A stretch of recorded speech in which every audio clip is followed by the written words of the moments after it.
Hi, this is Ken Go of the Oregonian, and here are three things I'll be watching this week in college football.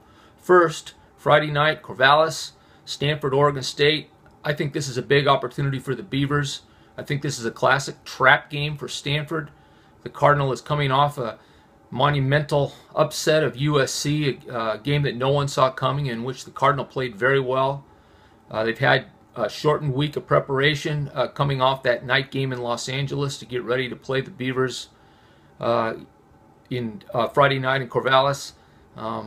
They hammered Oregon State last year, so Stanford could be looking past this one to next week's game at Arizona, or with Arizona. It's at Stanford. Stanford quarterback Kevin Hogan was injured. He had some sort of an ankle sprain or ankle injury against USC. I expect him to play, but I don't expect him to be at 100%. And let's face it, mobility is a big part of what makes Kevin Hogan so effective. The Beavers' defense has played well. I think they have an opportunity to keep Stanford within range. Now it's up to Oregon State's offense. That's always the question with the Beavers. The offense is a work in progress. Freshman quarterback Seth Collins. I thought Collins made some strides last week in the Beavers' victory over San Jose State. He's going to need to make more. He's got to be able to complete plays in the passing game. If he can, that'll open up things in the option game and Seth Collins' ability to run the ball. And if all that happens, a big if, granted, I think Oregon State has a chance. Number two, Utah, Oregon, nationally ranked teams. Utah is unbeaten, and I think fairly impressive. They've won games against Michigan and Utah State, neither really a powerhouse, but both above average football teams. And then went on the road to Fresno State. Again, Fresno State's not a powerhouse, but Fresno's a very tough place to play. I think to be 3-0 at this point is fairly impressive with Utah, especially with the uncertainty the Utes have had at quarterback. They went with backup Kendall Thompson last week. Travis Wilson, the normal starter, has a shoulder problem. I think Wilson will play, but the big thing to watch here, I think, are special teams.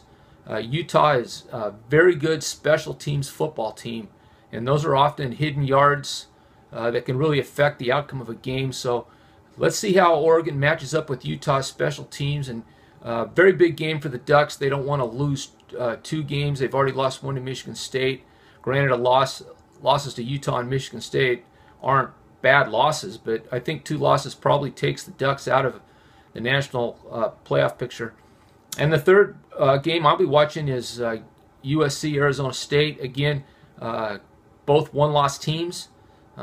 Arizona State lost earlier this year to Texas A&M, and USC fell on its face at home against Stanford. That's brought a lot of calls for the head of USC defensive coordinator Justin Wilcox. You got to remember, USC's young for all its talent, but the Trojan fans don't want to hear that. They want results. They want championships. They want Heisman trophies. That's what they expect there. That's what they're used to. No, not recently, granted. But there's pressure on Steve Sarkisian and his coaching staff and the USC team to win this game.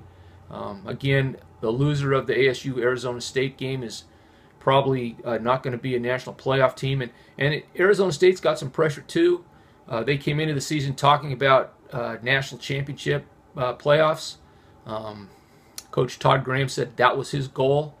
Well, if they don't beat the Trojans, I think they're going to fall short of their own self-proclaimed goal. So it's one to keep an eye on. A lot of conclusions we're going to be able to draw after the close of this week's games. So this is Ken Go, the Oregonian, and those are the three things I'll be watching this week in college football.